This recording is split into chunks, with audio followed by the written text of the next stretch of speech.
육체와 함께 정욕과 탐심을 십자가에 못 박았느니라 이렇게 말하고 있습니다. 우리는 그리스도 예수 안에서 새로운 피조물로 거듭난 저와 여러분들은 이제는 우리는 세상을 쫓아 살고 육신의 정욕 또 탐심을 쫓아 사는 신분이 아니에요. 그런데 저는 이 많은 사람들을 보면서 과연 이렇게 사는 사람이 얼마나 될까? 정말 세상에 그 정욕과 탐심을 십자가에 못 박고 오직 영적인 것을 위해 사는 사람들이 얼마나 될까? 구원받았음에도 불구하고 세상에 정욕적인 것에 집중하며 사는 사람들이 많습니다. 그래서 성경은 세상을 사랑하지 말라, 세상을 벗삼지 말라 이렇게 말하고 있죠. 요한일서 2장 16절 17절에 세상에 있는 것들을 사랑하지 말라. 이는 이 세상에 있는 것이 육신의 정욕, 안목의 정욕, 이생의 자랑이니 이는 하나님께로부터 온 것이 아니라 세상으로부터 오는 것이라. 여러분은 하나님의 자녀입니다. 하나님으로부터 오는 걸 가지고 이 세상을 살아야 돼요. 이게 신자와 불신자의 차이입니다. 그런데 그럼에도 불구하고 우리는 여전히 세상 것을 집착하고 그렇게 살아가고 있죠. 그러다 보니까 이중생활하게 되고 삼중생활하게 되는 것입니다. 적당하게 세상에 또 한 발을 두고 또 한 발은 또 교회에 두고 이런 교인들이 얼마나 많습니까? 그래서 우리가 예수 막 믿기 전에는 애굽에 있었어요. 애굽은 어떤 곳입니까? 세상살이에 집중하는 곳입니다. 의식주에 집중하며 사는 곳입니다. 그렇죠? 하나님이 없지, 또 세상에 종로를 하지. 그러면 세상살이에 집중하게 돼 있어요. 무엇을 먹을까, 마실까, 입을까 거기에 집중하고 거기에 인생을 투자하며 살게 돼 있지만 이제 우리는 영적으로 출애굽한 신분입니다. 이제 광야로 나왔어요. 광야 생활은 애굽 생활과 다릅니다. 광야 생활은 이제 신앙 생활을 해야 돼요. 세상살이가 아닙니다. 은혜 받아야 됩니다.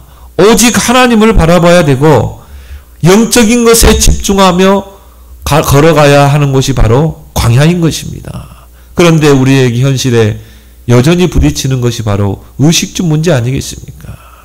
그래서 오직 우리는 이 광야길 하나님께만 집중하며 가야 될 줄 믿습니다. 그래서 하나님 만나 주신 거예요. 하늘의 양식을 주신 것입니다. 이 광야길에서 물론 먹을 거, 입을 거, 마실 거 필요하죠.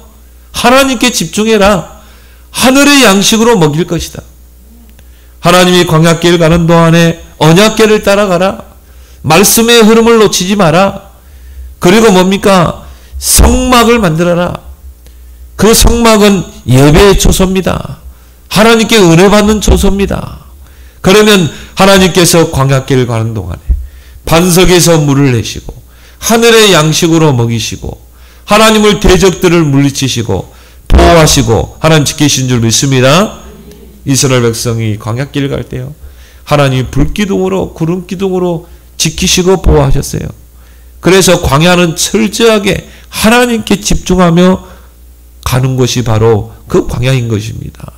여기에서 우리의 정체성에 답을 찾아내야 돼요.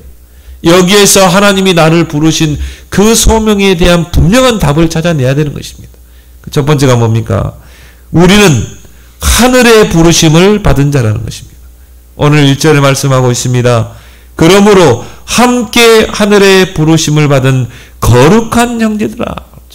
저와 여러분들은 하나님께로부터 천명을 받은 자입니다. 소명을 받은 자입니다. 사명을 받은 자입니다. 거룩한 형제들아, 바로 성도라 이렇게 말하죠. 저와 여러분들은 구별된 자예요. 하늘의 부르심을 받은 구별된 자입니다. 그렇다면 저와 여러분들은요, 하늘의 뜻을 따라 살아야 될 줄 믿습니다. 그것 때문에 부른 거예요. 그래서 예수님께서 우리에게 가르치신 그 주기도문에도 뜻이 하늘에서 이루어진 것 같이 이 땅에 이루어지게 해주옵소서, 이런 기도를 하라고 그랬어요. 그 말은 뭐라 말합니까? 하늘의 뜻이 나를 통해 이루어지게 해 주옵소서. 하늘의 뜻이 나의 하는 일 속에, 나의 업 속에 이루어지게 해 주옵소서. 이게 하늘의 부르심을 받은 그 소명받은 자의 인생의 답이 되어야 된다는 것입니다. 우리의 기도 제목도 바꿔야 되는 것입니다. 저 절에 한번 가보면요, 서운성치 한번 내용 한번 봐보세요. 좀 있으면 이제 석가탄신일 되죠. 그 연등에 한번 기도 제목을 보라 이 말이에요. 남편 사업 잘 되고 우리 아들 좋은 대학 가고 다 그거 아닙니까? 그럼 우리가 정말 이 애굽에 살 때는요, 그게 우리의 기도 제목이에요. 우리는 거기서 해방돼 나왔습니다. 이제 광야길을 가는 거예요. 광야길은 신앙생활입니다. 하나님께 집중해야 돼요. 하늘의 뜻을 쫓아 살아야 돼요. 우리 기도 제목도 바꿔야 돼요. 요한일서 5장 14절에 하나님의 뜻대로 무엇이든지 구하면 시행하겠다. 하나님의 뜻이 뭔가 그걸 놓고 기도해야 돼요. 모든 것을 더하실 줄 믿습니다. 하나님이 여러분의 형편을 모릅니까? 다 알고 계셔요. 너희가 구하기 전에 너희에게 있어야 할 걸 다 하신다고 그랬어요. 하나님은 여러분이 뭐가 필요하고 여러분이 뭐가 있어야 될 거 다 알고 계십니다. 그런 거 기도하지 말라고 그랬어요. 하나님의 뜻대로 무엇이든 구하면 시행하겠다. 그 말은 얼마나 합니까? 하나님의 뜻에 맞는 기도 제목을 찾아내는 것입니다. 그게 강단에서 나오는 것입니다. 말씀의 흐름을 놓치게 되면 기도의 흐름을 놓치게 돼요. 정확한 기도 제목을 놓치게 되는 것입니다. 하늘의 뜻을 따라 살려고 하면 땅의 것을 철저하게 부인해야 돼요. 땅의 것을 생각하면 안 됩니다. 땅의 것을 추구하면 안 돼요. 골로새서 3장 1절에 너희가 그리스도와 함께 다시 살리심을 받았으면 위의 것을 찾으라. 위의 것을 생각하라. 여러분들은요, 위의 것을 바라보고 하늘의 뜻을 찾고 위의 것을 생각하는 여러분의 그런 생이 되어야 될 줄 믿습니다. 땅의 것을 찾고 땅의 것을 추구하고 이런 이중생활 하에서는 안 된다 이 말이죠. 땅에 있는 지체를 죽이라. 여기에 대한 분명한 답이 없기 때문에요, 세상을 사랑하고 세상을 벗삼아 사는 것입니다. 그래서 찬송가 중에 제가 별로 좋아하지 않는 찬양이 하나 있어요. 천부의 의지 없어서 손들고 옵니다. 주 나를 외면하시면 나 어디 가리까. 그렇게 좋은 찬양이 아니거든요. 잘 나갈 때는요, 세상에 발 담그고 살다가 신앙생활은 대충 하고 그런 교회 많습니다. 그래가지고 세상의 육신의 정욕, 안목의 정욕, 이생의 자랑을 쫓아 살아요. 그러고 나중에 어떻게 합니까? 하나님이 그냥 둡니까? 하나님 자녀를 거지 되게 해가지고, 알거지 되게 해가지고, 또 어떤 사람은 몸에 병 들어가지고, 그래가지고 하나님 앞에 나오는 거예요. 천부의 의지 없어서 두 손 두 발 다 두고 옵니다. 여기까지 왔는데 주 나를 박대하시면 내가 어디로 가리까? 그렇게 좋은 찬송은 아니다. 여러분이 정말 하나님 부르실 때 하나님께 집중하고 하늘의 뜻을 따라 살아가는 여러분의 생이 되길 바랍니다. 하나님께서 이스라엘 백성을 먼저 택하셨어요. 그리고 부르셨어요. 얼마나 큰 축복입니까? 그래서 이스라엘은 선민입니다. 하나님이 택한 민족입니다. 아브라함을 통해서 하나님이 이스라엘 먼저 택했어요. 창세기 12장 1절 13절에 보니까 너는 본토 친척 아비 집을 떠나 내가 네게 지시할 땅으로 가라. 선민으로 불렀습니다. 선민으로 불러서 이방인들을 복음으로 살리라고. 하나님이 이스라엘 백성에게 이런 특별한 은혜 속에 이스라엘을 부르신 것입니다. 하나님의 뜻을 이룰 선민으로 부르신 거예요. 그런데 이스라엘 백성이요, 이 하나님의 뜻을 놓친 것입니다. 하나님이 부르신 그 부름의 소명을 잃어버린 거예요. 그래서 선민 사상에 빠져버린 것입니다. 우리 민족만 우월한 민족이야. 우리 민족만 선택된 민족. 저 이방인들은 그 하나님의 선택에서 제외된 민족. 그리고 뭡니까? 그러면서 이방 풍습을 따랐다니까요. 아니 그런 선민사상이 있으면 하나님이라도 잘 섬겨야 될 거 아니에요. 그런데 이방 풍습을 쫓고 이방의 우상을 섬기고 하나님이 여지없이요 노예가 되고 포로가 되고 속국이 되고 유랑민족이 되고. 저와 여러분들은 하늘의 뜻을 이루기 위해서 부름받은 자인 줄 믿습니다. 그러면 어떻게 해야 돼요? 거기에 우리 우선순위를 맞춰야 돼요. 광야길은 오직 하나님께만 집중해야 되는 것입니다. 위의 것을 생각해야 돼요. 위의 것을 찾아야 돼요. 하늘의 뜻을 쫓아 살면 하나님이 책임진다 이 말이에요. 믿습니까? 무엇을 먹을까 마실까 입을까 염려하지 말라. 너희가 염려함으로 키를 더한 자 할 수 있느냐? 저 볼품없는 들불도 오늘 있다가 저 아궁이에 땔감으로 쓰여지는 저 들불도 하나님이 다 입히시는데 저 들에 있는 백합화 누가 가서 빌어주고 물 주고 했습니까? 하나님이 딱 때가 되니까 싹이 나게 하시고 자라게 하시고 하나님 비를 내리시고 적당하게 바람도 불게 하시고 태양빛도 쬐게 해가지고 꽃이 피는 거 아닙니까? 그럼 누가 하신 거예요? 하나님이 하신 거 아닙니까? 너희들은 저 들에 있는 들 백합보다 더 귀한 존재가 아니냐? 너희는 먼저 그 나라와 그를 구하라. 그리하면 이 모든 것을 너에게 더하시리라.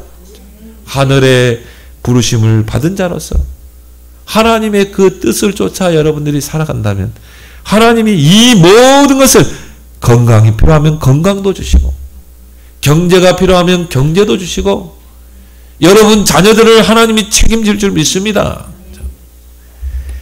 그래서 여러분이 이번 한 주간에는 나의 소명, 이 소명에 대해서 한번 생각해 보세요. 왜 하나님이 나를 부르셨는가? 하나님이 왜 이 가정에 나를 부르셨는가? 하나님이 왜 이 남편을 만나게 하셨는가? 나를 왜 이 부모님 밑에 자라게 하셨는가? 나에 대한 그 소명을 생각해야 합니다. 왜 하나님이 나를 이 교회에 부르셨는가? 왜 하나님이 이 교회 중직자로 나를 직분자로 불렀는가? 소명의식. 왜 하나님이 나를 이 지역에 살게 하셨는가? 소명의식. 하늘의 뜻을 우리 가정에 이루게 하기 위해서, 하늘의 그 뜻을 교회에 이루기 위해서. 그럼 우리 직분이 얼마나 귀합니까? 여러분의 직분은요 하늘의 뜻을 이루기 위한 직분이에요. 그럼 그걸 찾고 구하는 것입니다. 나에게 이 집사의 직분을 주셨는데 하나님, 그 직분을 주신 하나님 뜻이 뭡니까? 그걸 찾는 것이죠. 하나님의 뜻대로 무엇이든 구하면 내가 시행하겠다. 하나님의 뜻을 찾기 바랍니다. 나의 전도, 나의 선교를 한번 생각해 보세요. 이게 하나님의 뜻이 아니겠습니까? 이게 하늘의 뜻 가운데 우리를 부르신 거야. 이 복음 가지고 영혼 살려라. 정말 문화권이 다른 저 선교지에 가서 저 영혼들을 살리라는 것이 아닙니까? 이게 하늘의 뜻 아니겠습니까? 이번 주간에요, 여러분이 한번 나의 전도를 한번 생각해 보세요. 나의 선교를 한번 생각해 보세요. 그 속에서 하나님이 왜 나를 부르셨는가? 왜 이 가정에 부르셨는가? 나를 왜 이 직장에 보내셨는가? 그 속에서 나의 전도와 나의 선교를 찾아보라 이 말이에요. 강남에 가면 세브란스 병원이 있습니다. 저희 큰어머니가 폐암 수술해가지고 가봤거든요. 근데 그 세브란스 병원에 대한 역사를 쫙 이렇게 이 벽에다 해놨더라고요. 아, 정말 이 병원이 보통 병원이 아니구나. 그래서 우리나라 최초의 병원이 제중원 아닙니까? 제중원이 이제 광해원으로 됐죠. 근데 우리나라에 의료 선교사로 오신 이 한 분이 계셔요. 에비슨 선교사님이죠. 우수를 가지고 선교사로 왔다니까요. 그 광해원의 초대 원장이라. 근데 그때는요, 하나의 고종 황제가 기아집을 하나 줬어요. 그걸 이제 병원으로 하라고. 근데 그거 뭐 환자 몇 명 두겠습니까? 의료시설도 제대로 두지 못하고. 그래서요, 이 선교사님이 기도하면서 현대식 병원을 지어야 되겠다. 최소한 환자가 50명 이상은 들어와야 되지 않겠냐. 그런 현대식 병원을 지으려면 한 4층, 5층 지어야 되잖아요. 계산해 보니까 한 1만 달러가 필요한 거예요. 그래서 이 에비슨 선교사님이 이제 선교대회차 미국으로 가게 됩니다. 그래서 미국에는요, 1년에 한 번씩 선교대회를 했어요. 1900년 봄에, 우리 선교대회 하죠? 똑같은 봄에 뉴욕에 있는 카네기홀에서 이 에비슨 선교사님이 연설을 하게 됩니다. 그 연설에서요, 조선이란 그 땅에 대해서 이야기한 거예요. 이 조선 땅은 어떤 땅인가? 이 역사는 어떻게 된 건가? 그리고 선교의 역사를 이야기한 겁니다. 아펜젤러, 언더드 선교사를 통해서 이 지금 한국에 교회들이 일어나고 있다. 복음화가 이루어지고 있다. 한국의 의료시설을 너무 낙후되어 있다. 그래서 한국에 현대식 병원을 세워야 한다는 거예요. 거기에 1만 달러가 필요하다는 거예요. 이 선교대회가 중요해요. 근데 한 사업가가 그 에비슨의 연설을요, 다 귀담아 들은 겁니다. 연설이 끝나고 나서 그분이 조용히 에비슨 선교사를 찾아옵니다. 근데 이분은 조선이라는 땅에 대해서 한 번도 들어본 적이 없어요. 이 지구에 어디에 붙어 있는지도 몰라. 내가 그 현대식 병원을 짓고 싶은데 내가 후원하고 싶다. 얼마냐? 1만 달러가 필요하다는. 그때 당시에는 큰 돈이죠? 내가 후원하겠다는 거예요. 그 사람이 세브란스입니다. 석유회사 록펠러의 그 석유회사의 재무를 담당하고 있는 분이에요. 그 사람이 1만 달러를 헌금을 해가지고 후원해서 지은 병원이 바로 세브란스 병원이라니까요. 나의 선교를 찾아낸 거죠. 한 번도 조선 땅을 밟아보지 않는 사람입니다. 그렇게 해서 현대식 병원이 지어지게 되고 지금까지 이 한국의 의료기술이 이렇게 발전을 이루게 된 것입니다. 보세요. 한 사람의 선교의 결단, 한 사람의 그 선교의 헌신. 아, 하늘의 뜻이 이거구나. 그때 당시에 1만 달러면 얼마나 크겠습니까? 그런데요, 그거를 하나님의 나라를 위해 쓰는 것입니다. 얼마나 가치 있는 인생입니까? 그래서 그 병원 이름을 아예 그 사람의 이름을 따서 세브란스 병원이라 지었다 이 말이죠. 다음 달 5월 6일부터 7일까지 세계 선교대회가 있습니다. 선교사 합숙과 함께 선교대회가 있습니다. 얼마나 좋은 기회입니까? 나의 선교, 정말 이 선교를 내가 가슴에 품고 내가 이 선교를 꼭 기도할 수 있는, 헌신할 수 있는 얼마나 좋은 기회입니까? 기회라는 것은 그냥 아무나 오지 않습니다. 여러분이 기쁨으로 헌신하는 여러분 되길 바랍니다. 날마다 우리는 하늘의 부르심을 받은 자로서 문제를 만나고 일을 만나고 사건을 만날 때 항상 하나님의 뜻을 찾아야 돼요. 이번에 선교대회가 있다. 선교사 합숙이 있다. 아, 그럼 많은 선교사들이 와야 되고 현지 제자들이 와야 되지 않냐? 사도행전 2장 9절에서 11절의 현장이라. 경건한 유대인들이 15개 나라에서 왔다니까요. 그런 선교대회로 온 게 아니라 오순절 절기를 지키기 위해서 15개 나라에서 몰려든 겁니다. 얼마나 중요한 타이밍입니까? 거기에 오순절 날에 불과 바람 같은 성령이 임한 것입니다. 그들이 복음 받고 어떻게 했어요? 15개 나라로 가서 복음의 씨앗을 떨어뜨린 것입니다. 거기에서 온 중요한 부부가 있죠. 로마에서 온 나그네 브리스길라 아굴라입니다. 이 부부가 그 로마 땅에 가서 복음의 씨앗을 떨어뜨린 것입니다. 얼마나 중요합니까? 이번 선교대회를 여러분이 정말 가슴에 품길 바랍니다. 하나님의 뜻이 나를 통해 이루어지게 해주옵소서. 두 번째로 뭡니까? 예수를 깊이 생각하라. 오늘 1절에 그러므로 함께 하늘의 부르심을 받은 거룩한 형제들아, 우리가 믿는 도리의 사도이시며 대제사장이신 예수를 깊이 생각하라. 믿는 도리의 사도. 우리의 믿음의 대상이 누굽니까? 예수 그리스도. 대제사장. 우리 죄를 속죄하신 영원한 대제사장. 우리의 중보자가 되는 대제사장. 우리가 어떻게 하나님 앞에 나아갈 수 있어요? 대제사장 되신 그리스도의 중보 기도를 통해 우리가 하나님 앞에 나아가는 것입니다. 그래서 너희가 내 이름으로 그랬잖아요.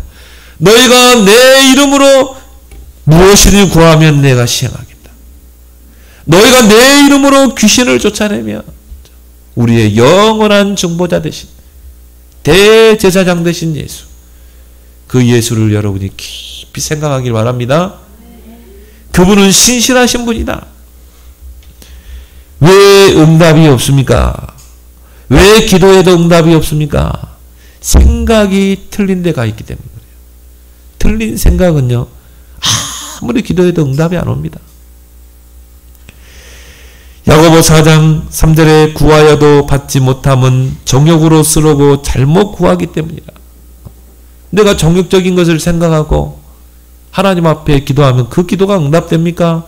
내 생각이 틀렸는데, 내 생각이 훌륭한 생각을 가지고 기도해야 훌륭한 응답이 나올 거 아니겠습니까? 그런데 정욕적인 생각을 가지고 내가 기도하는데 하나님 그 기도를 듣고 응답하겠냐 이 말이죠. 이 광야길을 가는 이스라엘 백성이 늘 틀린 생각을 하는 것입니다. 문제를 만나고 사건을 만나고 어려움을 만나면요, 늘 틀린 생각. 홍해 앞에서요, 진퇴양난이라. 앞에는 홍해 바다가 가로막고 있고 뒤에는 애국 군대가 추격하고 있고, 여기서 훌륭한 생각을 해야 돼요. 근데 이스라엘 백성은 어떻게 했어요? 거기서요, 막 우리가 죽게 됐다. 애굽에 매장지가 없어가지고 우리를 이곳까지 불러내가지고 좀 우리 죽게 됐다 이 말이에요. 하나님을 원망하고 모세를 불평하고 불신앙을 하고, 틀린 생각은 절대 성령이 역사하지 않아요. 그때 모세가 뭐라고 그럽니까? 너희는 가만히 있어서 오늘날 여호와께서 행하시는 구원을 보라. 너희가 애굽에서 하나님의 능력을 보지 않았냐? 하나님은 능력을 행하시는 분 아니냐? 훌륭한 생각을 가지고 기도하고 어떻게 합니까? 그 지팡이를 그 홍해 바다를 향해 가르치니까 어떻게 합니까? 기적이 일어났어요. 홍해 바다가 갈라져 버린 거 있죠. 성경에 보니까 좌우측으로 바다의 벽이 딱 둘러서 가지고요, 그 홍해길을 맨땅 걷는 것처럼 건넜다니까요. 이게 기적인 줄 믿습니다. 여러분이 조금만 생각을 바꿔보세요. 예수를 깊이 생각하라. 여러분이 문제를 만나고 사건을 만나고 무슨 일을 만날 때요, 조금만 깊게 한번 생각해 보세요. 우리는 너무 얕게 생각하거든요. 막 당황하거든요. 그 문제 속에 진짜 응답이 있는데, 문제 속에 진짜 하나님의 축복이 숨겨져 있는데, 깊이 생각해 보세요. 하나님이 이 문제를 모르느냐? 하나님은 지금도 보좌의 능력으로 역사하지 않니? 하나님은 기적의 하나님 아니냐? 너희가 내 이름으로 구하면 시행하겠다고 했지 않냐? 조금만 한번 생각해 보세요. 생각이 곧 기도인 줄 믿습니다. 근데 우리는요, 문제 만나면 생각이 없어. 그냥 막 당황을 해. 왜 그런 줄 압니까? 우리 안에 애굽 군성이 남아있기 때문에 그래요. 우리가 애굽에 있을 때는 뭐 중심이라고 그랬어요? 지금 먹고 사는 것 중심이거든. 그게 각인돼가지고 그 근성이 남아있어가지고 광야로 나왔음에도 불구하고, 광야는요 애굽 생활이 아닙니다. 애굽을 이미 청산한 거예요. 광야는 은혜의 길입니다. 광야는 신앙생활하는 곳이에요. 조금만 생각해보면 그 속에서 하나님의 계획이 보이고 응답이 보일 텐데, 하나님을 원망하고 불신앙하고 불평하고, 조금 목마르면 하나님 앞에 물 달라고 불평하고, 하나님이 하늘의 양식으로 먹이니까 우리에게 별미를 주세요. 다른 음식을 주세요. 원망하고 불평하고. 그래서 오늘 이 7절부터 9절까지 이 나열하고 있죠. 8절에 보니까 광야에서 시험하던 날에 거역하던 것 같이 너희 마음을 완고하게 하지 말라. 9절에 너희 열조가 나를 시험하여 증험하고 40년 동안 나의 행사를 보았는다. 일주일이면 갈 수 있는 거리를요. 40일 동안 하나님이 진노를 내리고 하나님 채찍을 들고, 광야가 완전히 장례식장이라. 하나님이 그 사막에 다 묻어버렸어요. 왜? 그런 생각을 가지고는 가나안 정복이 땅은 어떻게 됩니까? 가나안 문화에 다 동화될 거라. 언약은 다 놓쳐버리고. 40년 동안 나의 행사를 봤다. 어떤 행사입니까? 하나님이 막 진노를 하고 채찍을 들고, 그 모세가 시내산에 가서 하나님의 그 언약을 붙잡으러 받으러 가는데요. 이스라엘 백성이 뭐 했습니까? 금송아지를 만들어 가지고요. 그 앞에서 우상 숭배하고 날뛰고 있다니까요. 하나님을, 성경에 보니까 하나님을 10번이나 시험 들게 했다고 그랬어요. 여러분, 하나님 시험 들게 하지 말기 바랍니다. 그렇게 해서 결국은 광야에서 다 엎드러진 것입니다. 우리 대한민국이 앞으로 선진국 대열에 진입하려면 저는 그렇게 봐요. 식민지 근성 이거 버려야 된다. 식민지 근성. 지금도 일본 하면 이를 갑니다. 지금도 그 과거의 그 배상. 언제까지 그걸 거덜먹으려고 하는지 모르겠어요. 나는 그것 좀 정권이 그걸 바뀌어가지고요. 빨리 과거를 청산하고 새로운 미래를 위해서 동반자 나라로 도약을 해야 되는데, 보면 정권이 또 그걸 이용을 해. 여러분, 안에 있는 그 노예 근성, 식민지 근성 다 버려 던지길 바랍니다. 그러니까 이 광야길 가는 동안에는요, 진짜 하나님께 집중하고 은혜 받고, 이게 광야길인데요, 하나님의 진노를 당하게 돼요. 하나님께서 회초를 드시고. 왜? 자꾸 틀린 생각을 하니까.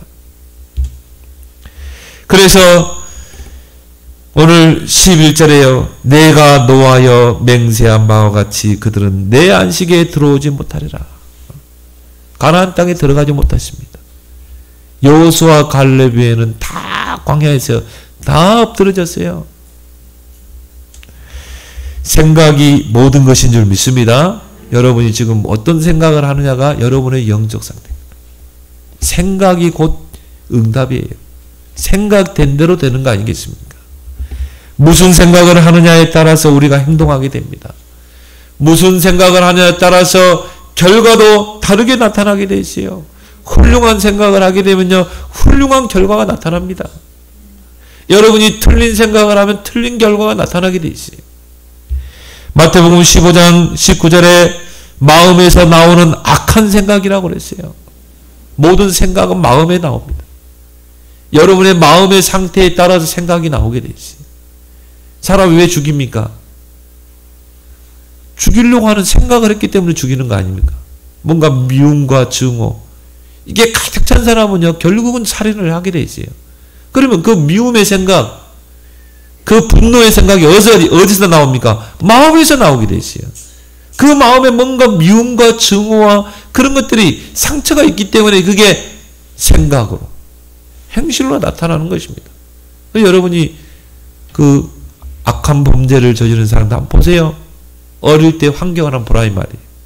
그 마음의 상처, 배신, 이런 것들이 가득 들어있는 것입니다. 이게 이 사람의 생각을 사로잡은 거예요. 마음에서 나오는 악한 생각이라 말하고 있습니다.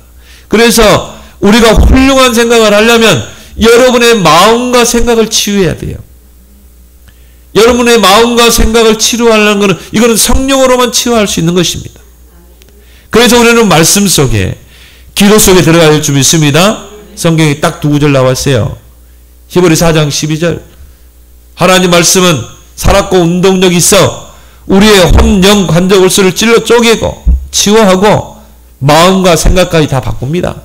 치유합니다. 기도, 빌립보 4장 6절 7절. 여러분이 모든 걸 가지고 하나님 앞에 기도할 때 너희 마음과 생각을 지키시다. 왜 우리가 말씀 속에, 왜 기도 속에, 은혜 속에 들어가야 됩니까? 우리 마음을 치료해야 돼요. 우리의 생각도 치유해야 돼요. 우리 마음은 단순해지죠. 이게 치유된 겁니다. 치유되지 않은 사람 특징은 마음이 복잡해요. 이 마음, 저 마음. 어쩔 때는 이랬다, 어쩔 때는 저랬다. 또 이렇게 응답이 오면요, 오직 그리스도 하다가 조금 어려움 오면요, 또 낙심돼가지고 왜 나에게 이런 문제가 오지? 마음 막 여러 갈래라. 근데 여러분, 마음이 치유되면 어떻게 됩니까? 단순해집니다. 오직 그리스도 외에는 다 배설물이다. 얼마나 단순합니까? 물론 우리에게 어려움도 당하고 또 좋은 일도 있지만 내게 능력 주시는 자 안에서 모든 걸 할 수 있느니라. 그렇죠? 얼마나 단순해집니까? 초대교회가 어떻게 핍박 속에서 세계복음화 했습니까? 마음이 단순했어요. 오직 그리스도, 하나님 나라, 오직 성령. 우리 신앙이 단순해져야 돼요. 그리고 우리의 생각은 뭡니까? 훌륭한 생각. 다윗처럼. 그 자기를 죽이려고 3번이나 창을 던지고 단창을 던졌던 그 사울왕을요, 끝까지 용서하잖아요. 끝까지 보호하려고 합니다. 그 신하들이 사울왕을 단칼에 죽입시다 했을 때 다윗이 만류했잖아요. 하나님이 기름 부어 세운 종을 우리가 어떻게 죽일 수 있느냐? 오히려 그 사울왕을 측은히 여깁니다. 기도합니다. 얼마나 훌륭한 생각입니까? 요셉 보세요. 그 형들을 놓고 볼 때 이를 갈아야 되잖아요. 자기를 노예로 팔아버렸거든요. 그런데 요셉은요, 정말 그 형들을 이해하고, 형들이 판 것이 아닙니다. 하나님께서 우리를 애굽으로 가게 하기 위해서, 언약을 이루기 위해서 하나님이 나를 먼저 애굽에 가게 하신 거예요. 나는 요셉을 보면서, 야, 그래, 저런 훌륭한 생각이 그 마음속에 언약이 심겨져 있기 때문이구나. 그 언약이 심겨지니까 모든 걸 초월해버리잖아요. 이런 훌륭한 생각을 하는 여러분 되길 바랍니다. 여러분의 마음이 단순해지고요. 여러분 마음이 훌륭한 생각을 하게 되면 이제 모든 생각이 다 기도가 되는 것입니다. 모든 생각을 기도로 연결하게 돼 있어요. 여러분이 이번 한 주간 훌륭한 생각을 한번 해보세요. 예수를 깊이 생각하라. 훌륭한 한번 생각을 해보세요. 문제를 만났을 때, 어떤 사람을 만났을 때 훌륭한 생각을 하라. 모든 생각을 한번 기도로 연결해 보세요. 예수를 한번 깊이 생각해 보세요. 도대체 예수 그리스도는 누구신가? 이 예수 그리스도는 나에게 어떤 일을 행하셨는가? 한번 생각이 기도라 이 말이에요. 미국에서 나온 책 중에 인니스 스텝이라는 책이 있습니다. 그의 발자취를 따라서. 부제가 뭐냐면은 예수라면 어떻게 하셨을까? 예수라면.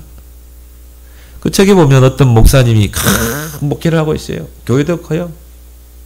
이 목사님은 훌륭한 대학을 나와서 막 훌륭한 목회를 하시는 분이라. 그리고 뭐 엘리트들이 쫙 줄비에 있고, 뭐 사업하는 사람도 있고, 그게 자기는 주님을 위해서 열심히 헌신하는 목회라고 생각하거든. 그리고 교인들도 내가 열심히 돈 벌어가지고 내가 교회를 섬기고, 이게 하나님의 일을 하는 거야. 그런데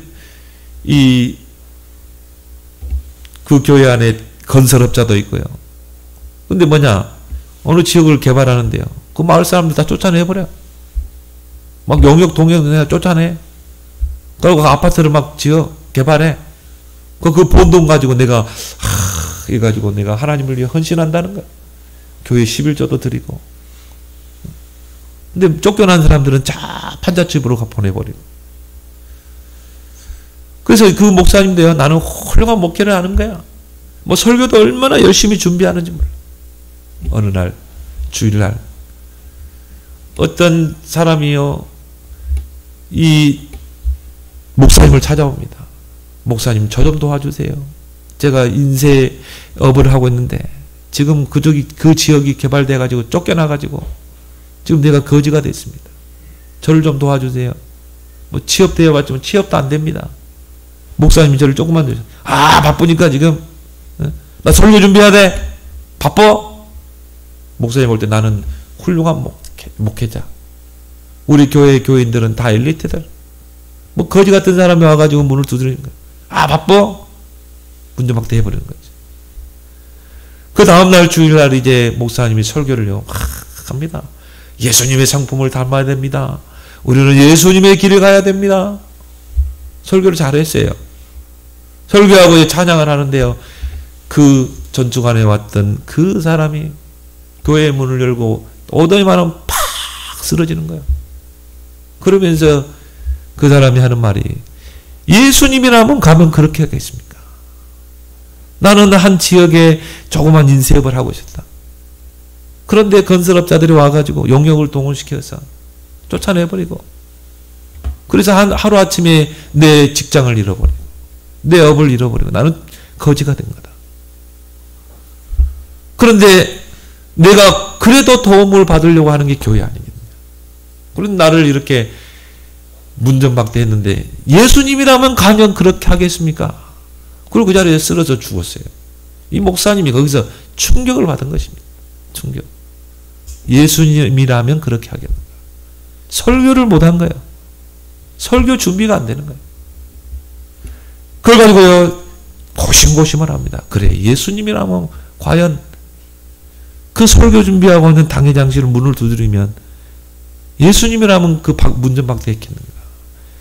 그래서 그 목사님 거기서 회개 운동을 하고 전 교인들에게 우리 예수님이라면 어떻게 생각할까? 이 주제를 가지고 모든 걸 생각해 보자. 여러분이 일을 할 때도 예수님이라면 어떻게 하겠는가? 어떤 사람을 만났을 때도 예수님이라면 어떻게 하겠는가? 한번 생각해 보고 하자. 이 운동이 미국 전역에 퍼져 들어간 거예요. 예수님이라면 어떻게 하겠는가? 예수를 깊이 생각하는 여러분 되길 바랍니다. 여러분이 이해관계 속에 있는 사람이 있습니까? 예수님이라면 어떻게 하겠는가? 여러분이 중요한 일을 앞에 두고 있습니까? 예수님이라면 어떻게 하겠는가? 오늘 바울은 이 히브리 기자는 말하고 있습니다. 우리가 믿는 믿음의 돌이시며 우리를 위해 십자가에 피 흘리시고 우리를 위해 대속물이 되신 대제사장이신 그 예수를 깊이 생각하라. 빌립보 2장에 보면 너희 안에 이 마음을 품으라 곧 그리스도 예수의 마음이 됩니다. 품어보세요. 도대체 예수 그리스도는 어떤 분이신가?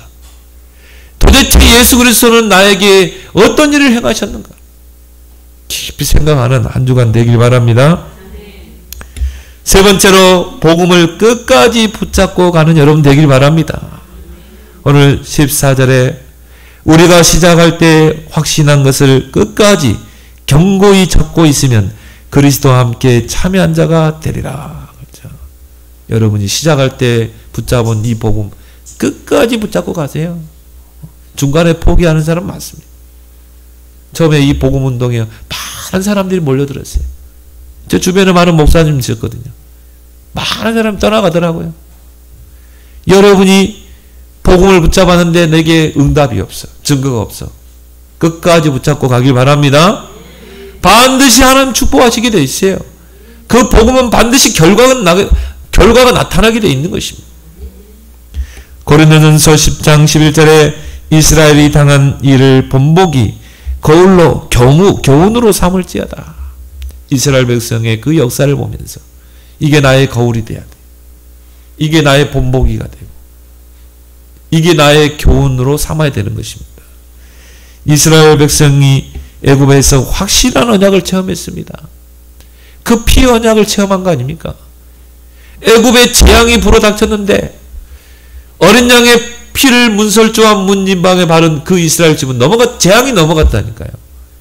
10번째 재앙을 통해서 애굽에서 해방되어 나왔잖아요. 400년 동안 몸부림쳤는데 해결되지 않는 그 문제가 해결된 것입니다. 언약을 체험했습니다. 그렇게 해서 광야로 나왔어요. 홍해의 능력을 체험했습니다. 그런데 광야길에서 여러 가지 환경 속에서 다 속아버린 것입니다. 원망하고 불평하고 불신앙하고 오늘 8절부터 10절에 보니까 하나님을 시험하고 거역하고 마음이 완고하고 미혹되고 하나님의 진노가 5번이나 나옵니다. 하나님이 노하시고 진노하고 40년 동안 하나님의 진노를 너희가 받지 않느냐. 그렇게 해서 이 가나안 땅 거룩한 성에 들어가지 못한 자들이 많으니라. 언약을 끝까지 붙잡은 여호수아 갈렙만 들어간 것입니다. 그게 민수기 14장 아닙니까? 가나안 땅을 정탐하고 와가지고 언약을 붙잡고 고백했죠. 다 못 들어간다고 그랬어요. 근데 여호수아 갈렙은 뭐라고 그랬습니까? 아니라 저 가나안 땅은 견고하고 거인들이 있다 할지라도 하나님은 우리에게 언약을 주셨고 저 가나안 땅은 이미 하나님이 우리에게 주시는 언약의 땅 아니냐. 하나님이 함께 하신다면 저들은 우리의 밥이라. 이 여호수아 갈렙이요. 처음에 모세를 통해 주어졌던 그 언약을 끝까지 붙잡고 간 것입니다. 출애굽 1세대 중에 가나안 땅을 들어간 사람은 여호수아 갈렙밖에 없어요. 여러분은 무엇을 끝까지 붙잡고 갑니까? 한번 생각해 보세요. 나는 무엇을 끝까지 붙잡고 갈 것인가? 많은 사람들은 창세기 3장, 6장, 11장 그거 붙잡고 갑니다. 한 연예인 TV에서 보니까요. 150억 빚을 졌더만요. 그러니까 뭐냐? 가정도 다 깨져버렸어요. 오직 성공, 오직 돈. 그것만 붙잡고 지금껏 왔는데 나이 이제 60 넘어가지고요. 지금까지 잃어버린 돈이 150억. 가정도 다 깨져버리고. 그게 세상 사람 아닙니까? 그걸 끝까지 붙잡고 가는 게 하나님 떠난 인생인 것입니다. 우리도 그렇게 살아야 되겠습니까? 나는 무엇을 끝까지 붙잡고 갈 것인가? 여러분 이번 한 주간 생각해 보길 바랍니다. 저는 어느 날 이 복음을 깨달았어요. 참 감사하죠. 저는 이 복음을 딱 깨달으면서부터요. 제 마음에 평안이 왔어요. 이 평안은 어떻게 예수님이 말씀처럼 세상에서 주는 것 같지 않는 평안. 그리고 이 복음 듣는 시간이 너무 좋더라고요. 너무 평안하고 너무 좋고 그때부터 이 복음을 계속 듣기 시작했습니다. 그때부터 복음 안에 있었어요. 지금까지 변치 않게 그렇다고 내가 복음을 지금까지 붙잡고 왔는데 증거가 있냐? 그것도 없습니다. 근데 단지 복음이 좋아. 복음 들으면 평안해. 여러분 그렇습니까? 여러분이 시작한 이 복음 끝까지 붙잡고 가길 바랍니다. 그럼 어떤 역사가 일어납니까? 여러분의 영적 상태가 바뀌게 돼 있어요. 여러분의 각인 뿌리 체질이 바뀝니다. 여러분의 숨은 영적 문제가 치유됩니다. 왜 응답이 안 되느냐? 숨은 영적 문제가 있기 때문에. 그게 치유된다니까요. 여러분이 끝까지 복음을 듣고 복음 속에 들어가고 복음을 누리게 됩니다. 복음의 능력이 나타납니다. 이 복음은 모든 믿는 자들에게 구원을 주는 하나님의 능력이 됩니다. 어떤 목사님이 설교하더라고요. 복음을 부끄러워하느냐? 내가 복음을 부끄러워하지 아니하노는 뜻잖아요. 이 복음은 모든 믿는 자들에게 구원을 주는 하나님의 능력이 됩니다. 여러분 복음이 부끄러운다는 것은 내 영적 상태인 것입니다. 여러분이 복음 속에 들어가야 돼요. 복음이 여러분에게 각인 뿌리 체질되면 복음이 부끄러운 게 아닙니다. 능력이 되고 이 복음이 증거되게 돼 있어요. 사람마다 다 다르겠죠. 아직은 좀 내가 복음 부끄러워. 여러분 이제 복음이 능력이 돼 있어요. 만나는 사람마다 전달하지 않고는 견딜 수 없는 상태가 될 줄 믿습니다. 그러면 어떻게 됩니까? 다 살아나게 됩니다. 복음은 치유의 능력이 있어요. 복음은 회복의 능력이 있습니다. 복음은 다른 사람을 살리는 능력이 있는 것입니다. 그래서 오늘 13절에 오직 오늘이라 일컫는 동안에 그렇죠. 오직 오늘이라 일컫는 동안에 오늘의 축복을 여러분 누리길 바랍니다. 과거는 이미 지나갔어요. 내 것 아닙니다. 미래는 아직 안 왔어요. 내 것 아닙니다. 오늘만 내 것이에요. 오늘만 나에게 기회예요. 오늘을 여러분이 최고로 만들어야 돼요. 오늘 나는 복음을 누리고 오늘 나는 전도자로 살고 오늘이라는 그 시간표 속에 여러분이 24의 축복 속으로 들어가는 여러분 되길 바랍니다. 그래서 오늘 내가 하나님의 부르심을 깨닫고, 오늘 나는 예수를 생각하고, 오늘 나는 이 복음을 증거하는 증인으로 살아가는 여러분의 생이 되기를 예수 그리스도 축원합니다. 하나님 아버지 은혜를 감사합니다. 하나님의 부르심을 받은 자, 하늘의 부르심을 받은 자로서 하나님의 온전한 뜻을 찾고 구하고 그 하나님의 뜻을 쫓아 살아가는 우리의 생이 되게 주옵소서. 나의 전도, 나의 선교를 생각하는 한 주간이 되게 하시고 예수를 깊이 생각하라고 하였사오니 주님이 나를 통해 행하신 그 일을 생각하며 우리가 시작할 때 붙잡은 이 그리스도의 복음 끝까지 붙잡고 감으로 말미암아 이 복음이 나를 치유하고 회복하고 또한 생명의 능력으로 나타나는 것을 체험케 하여 주옵소서. 예수님의 이름으로 기도드리옵나이다. 아멘.